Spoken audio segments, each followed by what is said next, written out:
Graças a Deus. Pai do Senhor para cada ouvinte da palavra de Deus. Eu gostaria de compartilhar alguns versículos da palavra de Deus aqui nessa noite. Diante dessa epidemia que estamos vivendo aí, muitas pessoas assustadas e nós temos que nos resguardar nessa quarentena. Mas não deixando de meditar na palavra do Senhor, sempre meditando na palavra do Senhor. E muita saudade de cultuar ao Senhor, de estarmos ali na igreja louvando a Deus, adorando a Deus. Eu gostaria de compartilhar alguns versículos aqui numa rápida palavra que o apóstolo Paulo disse para os Tessalonicenses.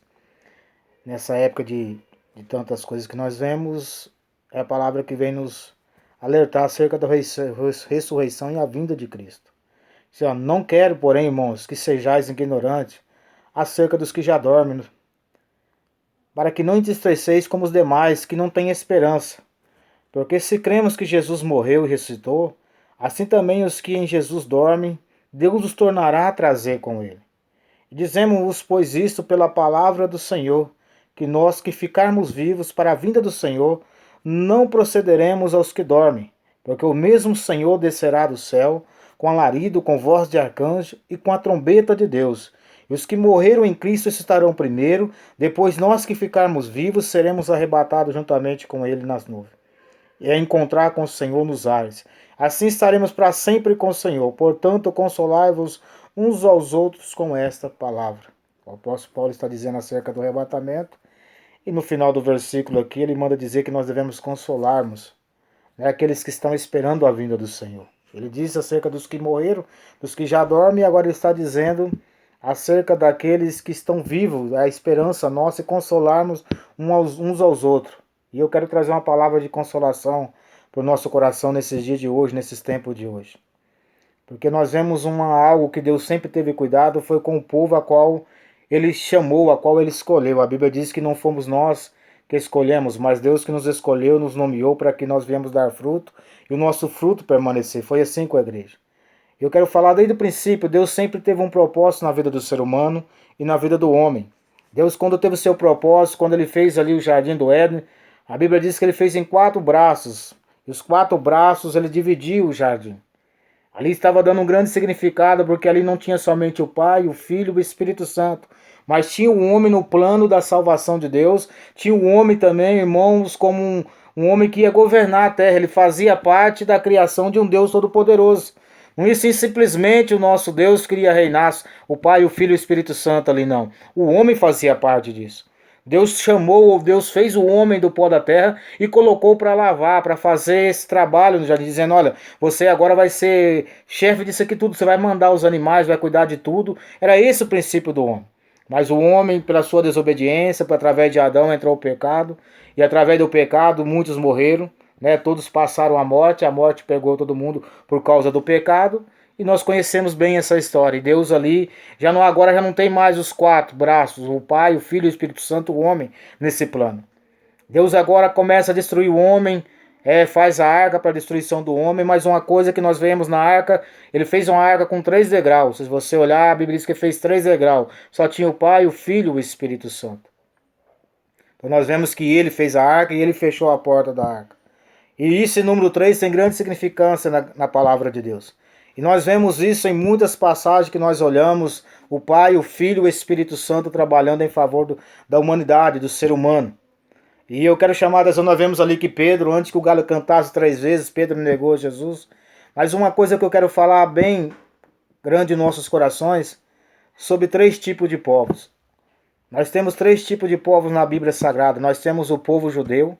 Se você olhar o Velho Testamento com Moisés e os profetas, que foram feitos ali, o povo judeu. Quem foi o povo judeu? Se você olhar bem no livro de Amós, ele diz assim, ele chama assim, tu és a minha esposa e eu sou o teu esposo. Eu sou o teu marido. Tu és a minha esposa e eu sou o teu marido. Então Israel, ele é a mulher do Todo-Poderoso. Se você olhar ali, está descrevendo que a nação dele seria como a sua esposa e ele seria o seu esposo, seria um casamento perfeito. O segundo povo, a Bíblia diz assim, que é a igreja. A igreja já não é mais esposa de Deus, ela é a noiva do Cordeiro, ela é a noiva de Jesus. Jesus morreu na cruz, comprou para si todos os povos, tribos, línguas e nação. Ele veio e fez a noiva, agora vai haver um casamento entre a noiva e o noivo. Isso é bíblico, isso um dia vai existir, que haverá esse casamento. Nas bodas do Cordeiro, onde vamos desfrutar de tudo aquilo que Deus tem para nossas vidas. E existe o povo gentil, que é aquele povo a qual não aceitou, nem é povo de Israel e nem a noiva. Ele fica no meio, aqueles que serão condenados porque não tomou uma decisão na tua vida. Nós não podemos ser judeus, mas não podemos ser a noiva. Nós não podemos se tornar israelita, mas nós somos israelita pela fé, nós tornamos noivo do Cordeiro de Deus, para morar nas mansões celestiais. E o apóstolo Paulo disse para o povo que estava sem esperança aqui. Principalmente nos dias de hoje, as pessoas ficam, a igreja vai passar pela tribulação, ou a igreja não vai passar. E ele fica, muitas pessoas quando olham para isso, tomam como partido de que a igreja vai enfrentar isso. O apóstolo Paulo deixou bem claro, dizendo, olha, enquanto esse Espírito Santo tiver, que a igreja de Deus tem, que é o Espírito Santo, que é o penhor, a garantia da salvação, a Bíblia diz que esse resiste ao anticristo. Ele nunca irá manifestar com a igreja sobre a face da terra. Isso é a palavra de Deus que nos diz. A garantia do noivo que ele vai buscar. Tanto é que está dizendo aqui, ó, os que morreram em Cristo estarão primeiro, porque o paraíso, ele está abaixo do trono de Deus. O apóstolo Paulo teve uma visão que ele diz, ó, não sei no corpo ou fora do corpo, mas eu conheço um homem que foi levado até o paraíso e até o terceiro céu. Ele não sei se tem mais céu, mas a Bíblia diz até o terceiro. Talvez ele não podia ter dizido o último céu, mas ele falou o terceiro, talvez pode ter até mais céu. Mas a Bíblia nos fala desse terceiro céu. Porque os mortos, irmão, ficam debaixo do trono de Deus. Se você olhar Apocalipse, que eles gritavam aquelas almas debaixo do trono de Deus. Até quando o Senhor nos vingará o nosso sangue? Isso já é na tribulação.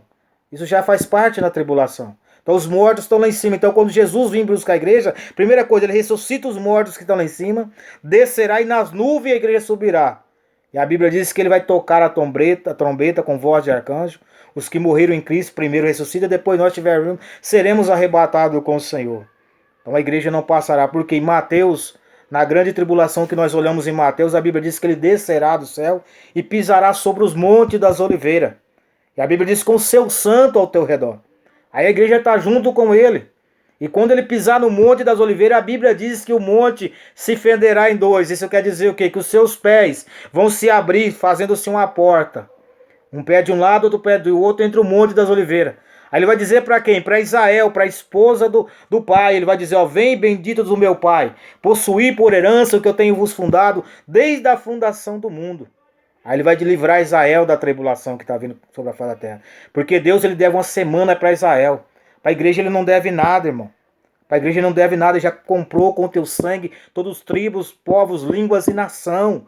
Ele não deve nada para a igreja hoje, tem chamado nós ao arrependimento, tem nos convocado para viver a palavra santa. A igreja não se corrompe, a igreja ela não troca a sua identidade por nada. A igreja não é aquela que se vende, que cobra para pregar, que cobra para fazer. Não, essa igreja foi comprada já com o sangue do Cordeiro de Deus. É a hora da igreja se levantar e saber. Ei, nós fazemos parte de uma promessa que nenhum mal vai suceder nessa tribulação contra a igreja, não. O que eu quero dizer para você é que o arrebatamento está mais perto do que tudo. Porque as pestes estão vindo veemente sobre a face da terra. Isso é bíblico, haverá peste, fome, terremoto. Mas a grande tribulação da qual o anticristo vai açoitar a humanidade, irmão. A Bíblia diz que uma coisa que resiste ele, se você pegar ali, capítulo 2, versículo 9, ele está dizendo assim, a única coisa que resiste ele é o Espírito Santo de Deus. E Jesus vai vir buscar o teu Espírito Santo sobre a face da terra. Seria como um imã, eu sempre falo isso, é como um imã. O noivo vai vir e o Espírito Santo vai subir. Quem tem o Espírito vai subir, quem não tem o Espírito vai ficar. Então isso é a palavra de Deus. Então é por isso que nós não devemos extinguir, que nós não devemos magoar, que nós não devemos, irmão, caçar contenda com ninguém, nós devemos estar pronto para o grande dia, o arrebatamento. Nós só preparamos por uma coisa, para o arrebatamento da nossa alma. O cristão não tem outra coisa na face da terra. Tem pessoas que estão gastando seu tempo para se enriquecer, ficar rico, comprar, vender, fazer tantas coisas, juntar tesouro na terra. E nós não temos tempo para isso. Não temos. O nosso tempo já está mais próximo do que nós pensamos. Então eu quero dizer que nós não possamos ser ignorantes acerca dos que já dormem. Vamos manter firme a nossa esperança em Cristo Jesus. Porque o mesmo Senhor descerá do céu com alarido, com voz de arcanjo.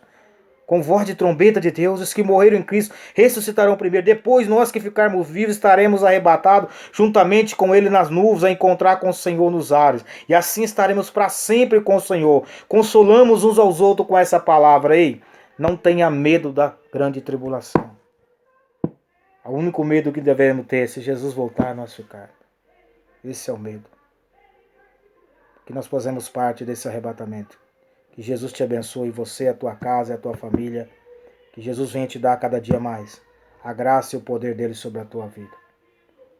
Nós não podemos ser israelita, nós não podemos ser judeu, mas também não podemos ser gentil. Vamos ser a noiva do Cordeiro de Deus. Que Deus te abençoe em Cristo Jesus.